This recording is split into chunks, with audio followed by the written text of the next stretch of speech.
दत्त चरित्र से प्रेरित कथा भाग 4 वैराग्य का रहस्य और सच्चे आनंद का मार्ग। श्री गुरुदेव दत्त। नमस्कार दोस्तों।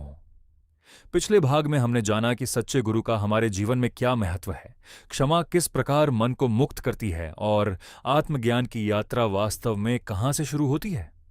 लेकिन आज का प्रश्न उससे भी गहरा है। मनुष्य के पास सब कुछ होने के बाद भी वह अशांत क्यों रहता है? धन है, परिवार है, सम्मान है, सुविधाएं हैं, फिर भी मन के किसी कोने में एक खालीपन क्यों रहता है? भगवान श्री दत्तात्रेय की शिक्षाओं से प्रेरित आज की कथा हमें इसी प्रश्न का उत्तर खोजने में सहायता करेगी। आज हम जानेंगे वैराग्य का वास्तविक अर्थ क्या है और सच्चा आनंद आखिर मिलता कहां है। वैराग्य का वास्तविक अर्थ। अक्सर जब हम वैराग्य शब्द सुनते हैं तो हमारे मन में एक ऐसे व्यक्ति की छवि आती है जिसने घर परिवार छोड़ दिया हो, जिसने धन संपत्ति त्याग दी हो और जो जंगल या पहाड़ों में जाकर तपस्या कर रहा हो। लेकिन क्या वास्तव में वैराग्य का अर्थ यही है? भगवान दत्तात्रेय की शिक्षाओं का भाव हमें बताता है कि संसार छोड़ देना ही वैराग्य नहीं है। संसार में रहते हुए संसार को अपने मन पर हावी न होने देना ही वास्तविक वैराग्य है। आपके पास धन हो लेकिन धन का अहंकार न हो। आपके पास सम्मान हो लेकिन सम्मान की भूख न हो। आपके पास परिवार हो लेकिन प्रेम को अधिकार में बदलने की कोशिश न हो। आप सफलता प्राप्त करें लेकिन सफलता को अपनी पहचान न बना लें। यही वैराग्य की शुरुआत है। राजा और साधु की कहानी। एक बार एक बहुत धनी राजा था। उसके पास विशाल राज्य था, महल था, सोना था, हजारों सेवक थे।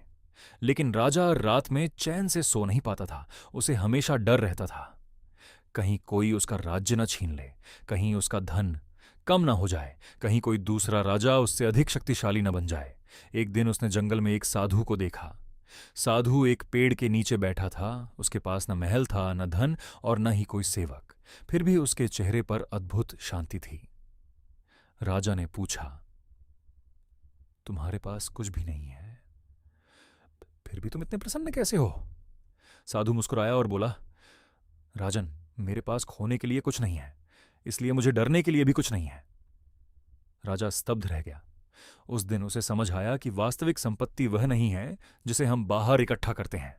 वास्तविक संपत्ति वह शांति है जिसे हम अपने भीतर प्राप्त करते हैं। इच्छा का कोई अंत नहीं। मनुष्य का मन बड़ा विचित्र है। जब उसके पास साइकिल होती है तो वह मोटरसाइकिल चाहता है। मोटरसाइकिल मिल जाए तो कार चाहता है, कार मिल जाए तो बड़ी कार चाहता है, छोटा घर हो तो बड़ा घर चाहिए, बड़ा घर मिल जाए तो उससे भी शानदार घर चाहिए। इच्छाएं गलत नहीं हैं, प्रगति करना भी गलत नहीं है, लेकिन समस्या तब शुरू होती है जब हम अपनी खुशी को इच्छाओं की पूर्ति से जोड़ देते हैं। हम स्वयं से कहते हैं, बस यह मिल जाए फिर मैं खुश हो जाऊंगा। लेकिन जैसे ही वह चीज मिलती है, मन एक नई इच्छा पैदा कर देता है और खुशी फिर भविष्य में चली जाती है। यही मन का जाल है। मुट्ठी खोलने की सीख कल्पना कीजिए। आपकी मुट्ठी में कुछ रेत है। यदि आप उसे बहुत जोर से पकड़ने की कोशिश करेंगे तो क्या होगा? रेत धीरे धीरे उंगलियों के बीच से निकल जाएगी। लेकिन यदि हथेली खुली रखेंगे तो वही रेत कुछ समय तक आपके पास रह सकती है। जीवन के रिश्ते, धन और सफलता भी कुछ ऐसे ही हैं। उन्हें प्रेम से स्वीकार कीजिए, उनके लिए कृतज्ञ रहिए, लेकिन उन्हें इतना कसकर मत पकड़िए कि उन्हें खोने का भय ही आपके जीवन की शांति छीन ले। तुलना सबसे बड़ा जाल आज के समय में मनुष्य के दुख का एक बड़ा कारण है। तुलना। हम अपने जीवन की तुलना दूसरों से करते रहते हैं।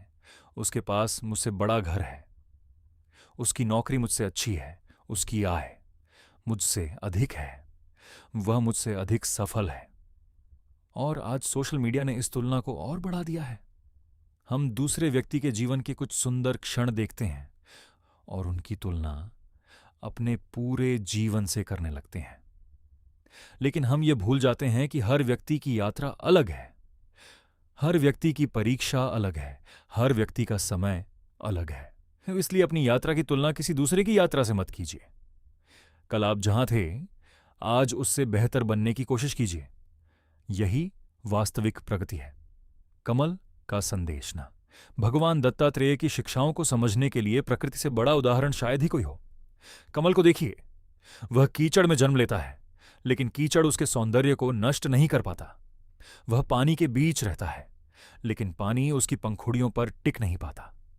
मनुष्य को भी ऐसा ही होना चाहिए। संसार में रहो, अपने कर्तव्य निभाओ, परिवार से प्रेम करो, धन कमाओ, सफलता प्राप्त करो, लेकिन अपने भीतर की शांति को इन सब का गुलाम मत बनने दो। यही वैराग्य है। सच्चा आनंद कहाँ है? एक शिष्य ने गुरु से पूछा, गुरुदेव, यदि आनंद धन में नहीं है, वस्तुओं में नहीं है और प्रसिद्धि में भी नहीं है, तो आनंद आखिर है कहाँ? गुरु ने कहा, आंखें बंद करो। शिष्य ने आंखें बंद कर लीं। गुरु ने पूछा, अब तुम्हें क्या चाहिए? शिष्य कुछ देर शांत रहा। उसने कहा, इस क्षण कुछ भी नहीं। गुरु मुस्कुराए, जिस क्षण तुम्हें कुछ नहीं चाहिए, उसी क्षण तुम आनंद के सबसे निकट होते हो। यह बहुत गहरी सीख है। सच्चा आनंद किसी वस्तु को प्राप्त करने से पैदा नहीं होता। वह उस क्षण पैदा होता है जब हमारा मन वर्तमान को पूर्ण रूप से स्वीकार कर लेता है। जो मिला है उसके लिए धन्यवाद। हमारा मन अक्सर उन चीजों को देखता है जो हमारे पास नहीं है, लेकिन बहुत कम बार हम उन चीजों को देखते हैं जो पहले से हमारे पास